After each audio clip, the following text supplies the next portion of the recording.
Women who gave the creep a chance. How did it go? We had a terrible date. I wanted to cancel beforehand, but felt guilty doing it. He texted a lot after. I told him straight that I did not feel the same way about him, and wait for it, he took it well. He thanked me for being straight with him and for giving him a chance. I hope he found someone. The creepy behavior was mostly before the date. I was working a temporary bartending position while the usual bartender, a friend, was on unpaid maternity leave. It was a small, hole-in-the-wall type neighborhood bar. In addition to off-putting / creepy jokes and comments, there was also an incident where he offered to wait to walk me to my car and I declined. I still found him hiding in the shadows waiting for me as I walked out. He almost learned what a stun gun felt like that evening. He claimed he was just worried about me because he saw some sketchy people outside when he left. Do I know that's what it was for sure? No. I definitely questioned his motives, but I gave him the benefit of the doubt. I asked my friend what his deal was, and she said he fell into the creepy but harmless category. After talking with him for a few weeks, I was at the job. I took him as someone who had very poor social skills, but not a bad person. I think the creepy vibe came from the lack of his social skills, to be honest. He needed a lesson in not trying to act cool or tough when his comments or jokes. He needed a lesson in not trying to act cool or tough with his comments or jokes because it contributed to the creep for sure. I accepted the date on my last shift at the bar, figuring that it went really badly. He didn't know where I usually work. I made sure to drive myself there and had people stand by. Sure, I need some help. Story number 2. After a few dates, he started to get way too serious. I told him calmly and honestly that I wasn't ready for a serious relationship and he deserved to be with someone who was. He completely flipped and came after me, name calling me. I stood up and started to leave the bar. He then said, "You should watch yourself in the future, especially when getting into your car." Yeah, I was extremely paranoid for months after. Would check the backseat of my car and under my vehicle. Never saw him again, so just an empty threat, but not a fun time. That was like 15 years ago, and yeah, he's still single. Story number 3. I bought him coffee one time and we chatted about our music tastes. 3 days later, I was sitting in my dorm and I got a text from him that was just a selfie. I sent one back and the conversation got really boring, so I sent him a snap of a black screen. He responded, "Are you in a dark place?" And I said, "Yeah?" His response was, "Well, you'll have to leave soon because you have class at 6. I never told him anything about my classes, so he just stalked me until he learned my entire schedule. It turns out he was a serial creep preying on freshman girls. Story number 4. At the end of a weird and terrible date, he asked me for a hug as I was turning to leave. I thought, whatever, let's just get this over with. As I was pulling away, he forcefully grabbed the back of my head and shoved his tongue in my mouth before I was able to break free. The next morning, I had a 3-page email in my inbox telling me all the things that are wrong with me and why he's not interested in a second date. Story number 5. I met him when I worked as a cashier in a small downtown shop. Wasn't my type and seemed a little off, but I was young and had zero real dating experience. Agreed to grab a coffee as a friend and made it clear that I didn't have any romantic interest. He became convinced he was Gatsby and I was his Daisy. The Great Gatsby film had just come out that year. Started talking to me and endlessly sending me letters and gifts to me at work describing how we were fated to be together. When I confronted him to stop, he started having his friends follow me at work or drop by to check in on me. Prowled outside on nights I had to close shop alone. I ended up quitting that job and things fizzled. 7 months later, I got a call from a number I didn't recognize. It was the same dude. He just got released from a short prison sentence and was letting me know that he thought of me every day and was going to find me so we could finally be together. I made up a story that I was traveling abroad for college and I would be gone indefinitely. Changed my number and luckily haven't heard from him again. Number 6. He stabbed my end of the table with a knife after getting upset with me, then started stalking me. I moved and invested in cameras for my house and a dash cam. 1 million emails, police reports, etc. Oh, and his twin brother and stalked girls for a few years prior. He ended up killing 2 police officers. Seems like creep runs in the family. Number 7. I'll give the rare success story. Not with me, but it's not as bad as the others. He was sort of creepy and weird and neckbeardy. We hung out and sort of flirted because I didn't want to be seen as shallow and I didn't know how to hold boundaries. but I wasn't really interested. I eventually just sort of stopped giving him attention and giving off signals. Apparently, he made a couple snide comments to people we both knew about how I don't date monogamous people, which is a douche thing to say. A few years later, I saw him at a con and he waved me down and I was nervous, but he was like, "Hey, I wanted to apologize. I was a real jerk to you and your friends. I've done a lot of work on myself and realized that women not liking me isn't a them problem, it's a me problem." I forgave him and we hung out a couple times after that. Good guy, just had been going through a cringy phase, I guess. Number 8. This guy was handsome, but way too into me for knowing nothing about me. It wasn't like when we spoke, I was an open book or felt a strong connection that would lead to me want to share info with him. This was not a, I feel like I've known him forever kind of connection. I just thought this was normal dating, but had a gut feeling something was off. He'd talked to me like I'd been his girlfriend for months. We went on 3 dates, never even had sex. After the 3rd date, I had made my decision based on our short time getting to know each other and let him know I had no interest in continuing to date and that I didn't see us being compatible long term. He then locked me in my car, proceeded to ask me if I wanted to move to California with him, and started crying and begging me to work this out. I tried to be nice, but it got to a point I was scared and wasn't sure how this was going to go since he was virtually a stranger. So I hit his dashboard and said if he didn't let me out of his car immediately, I was calling the police. He then threatened to off himself if I didn't spend the night with him at his house. I had never been to this man's house. He finally let me out of the car an hour or 2 later, but stayed in the parking lot of my apartment almost the entire night and called me non-stop. About a month later, he texted me out of the blue with a really long paragraph apologizing profusely and saying if I ever changed my mind to call him. I just said thanks for the apology and wished him well. Hope he's doing okay, but I wanted no part in that. Number 9. Wow, I had something similar happen when I was 18-ish. I was modeling at the time and volunteered for a date auction for charity, and some guy like 10 years older than I sort of knew, bought me. We went on our date a few weeks later, dinner and mini golf or something, and the date was kind of awkward, but fine. And afterwards I said, "Okay, that was nice. Time to take me home." Instead, he drove me to his house and insisted I join him for a nightcap. I refused, and he locked his doors and wouldn't let me out. This was in the days of pre-cell phones, so I couldn't even call 911. Eventually, after over an hour of him telling me how I owe him some more company because he paid me so much for me, I got nearly hysterical and told him that if he didn't take me home this instant, I would kick his window out and scream for someone to call the cops. He did take me home and was all surly about it, and I couldn't get out of the car fast enough.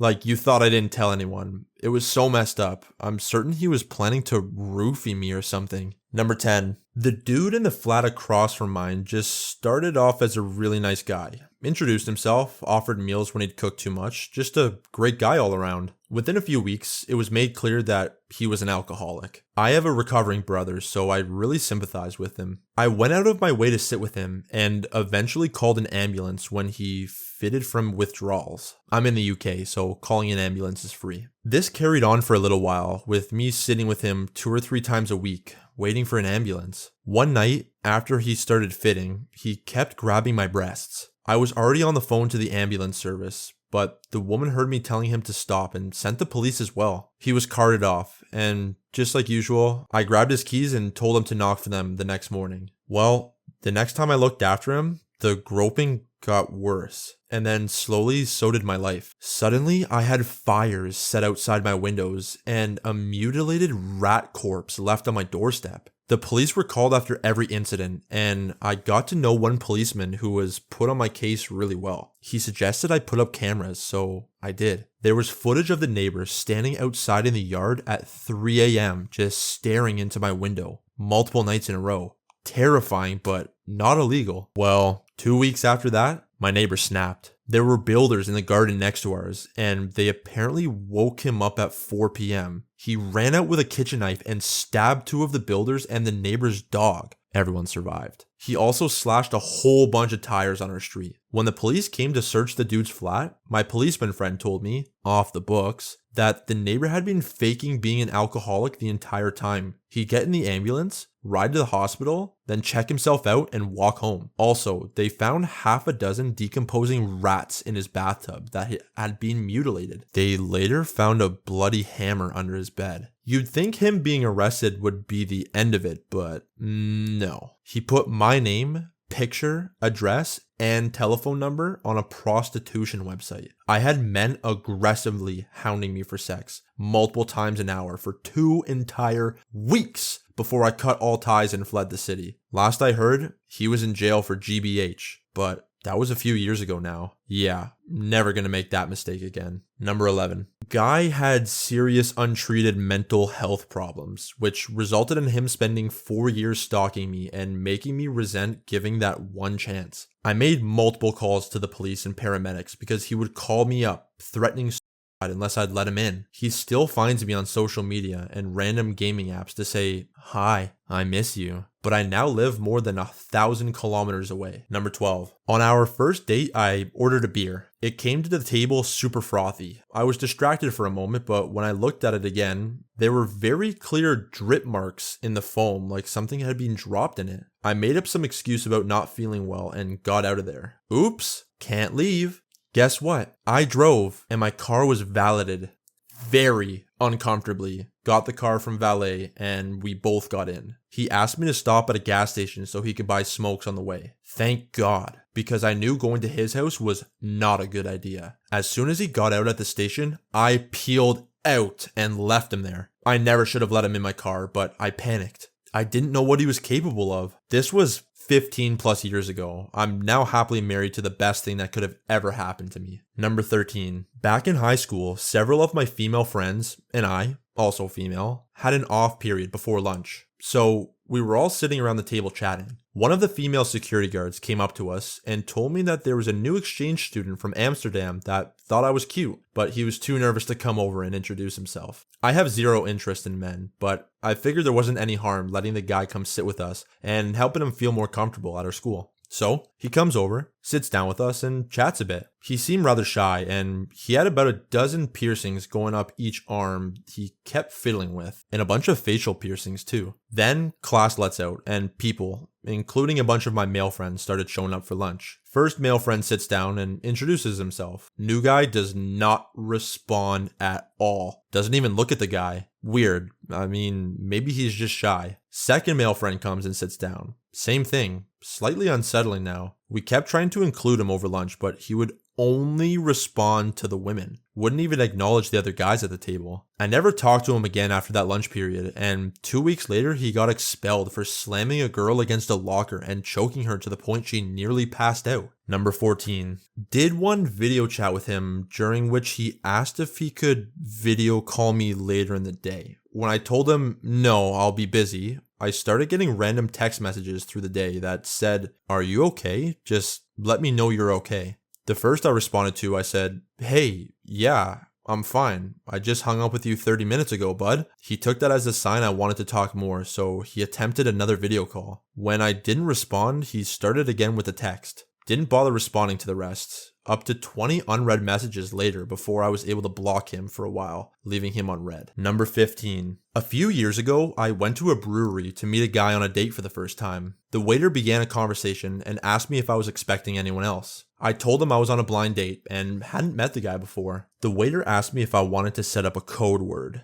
Since they didn't serve milk stouts if I ordered one from him, he would know something is up and would call me back and have me sign the receipt instead. The waiter kept checking on me frequently. Eventually, I did order a milk stout. When it came time for the bill, I asked for it to be split. My date put his drinks on my bill. When the waiter came back, he told me he had the drinks removed. It was on the house. When my date asked me what that was all about, I told him the waiter had told me there was something wrong with my card, so I needed to go to the bar with him. I waited a while and then left for my car. The date was still there. He made a comment about how he was waiting for a goodbye hug. I told him, no thank you, and that my car was in the opposite direction. Moments later, he sent me horrendous text messages. And Thank you, John. You may have saved my life that day. Number 16. Reading this, I realized I actually have something to contribute. I gave him a chance in high school. I was 15, he was 18. Ended with him sticking his tongue down my throat several times, quite aggressively, joking about stabbing me as he lunged a knife at me and laughed about it while carving pumpkins, and threatened to shoot up the school with a list of names, my friend and I's being top of the list. He got suspended and no one ever saw him again. My friends and I found out that he's now in the military. Number 17. Used to work in a small store and this creepy dude would try and flirt with me. I guess it was flirting, like once or twice a week. He seemed like someone who didn't have any friends and never socialized, but one day he asked for my number and it wasn't aggressive but pretty straightforward, so I was like, sure, I guess. Thought he was weird, but he knew where I worked, so I couldn't really reject him because there was no way of knowing how he would react, so I had to keep talking to him from time to time to make sure he didn't flip on me since I worked at night. After like a few weeks of occasional short text combos, like maybe 2 or 3 few word texts, he asked how old I was, and he finally stopped talking to me because he was disgusted that I was 24 years old. He thought I was only 16, and he was 28. He was a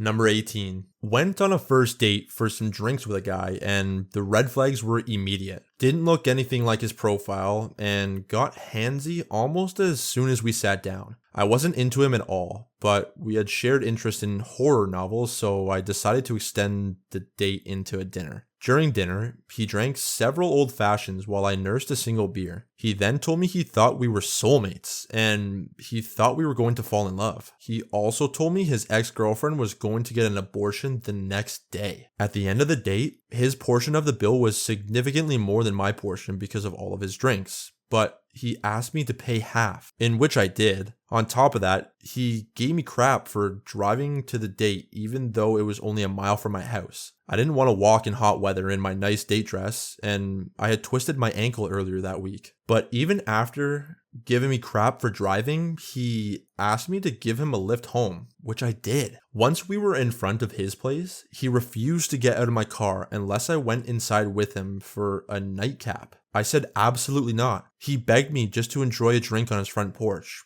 I said no. I told him to get out of my car, and he finally did. The next day, he texted me telling me that it was the best date he'd ever had and couldn't wait to see me again. I told him no thank you and walked away with one lesson learned. I just need to say no from the beginning. Number 19. Okay, long story short, he locked me in his damp, musty basement. There was a cell phone with no service down there. When his buddy Mario was upstairs, it auto-connected to his hotspot. I was able to orchestrate an escape plan. I was down there for 3 weeks. I didn't call 911 because I don't trust the system. I was inside with this guy. The police would have been outside. See where I'm going with that? I went straight to the police station once I was out. Number 20. He had terrible hygiene. I was 16. He was old enough to buy beer for my friends. He had a friend who had some sort of made up gang who threatened to kill me if I ever left him. I stayed with him longer than I should have. He would follow me to school on the city bus and then walk around leering at women and pinching his nipples. I tried to break up with him, and he bought me Looney Tunes jewelry and insisted we were engaged. He finally had to go out of town for some family stuff and stayed gone for months, so I considered us broken up and moved on. When he came back, he acted crazy. He would go to my job and follow me around and try to corner me in the bathroom. His dad was the chief of police at a university and knew I was 16. My parents also knew about the relationship. I feel like some parents would have intervened to keep me from feeling trapped in that relationship.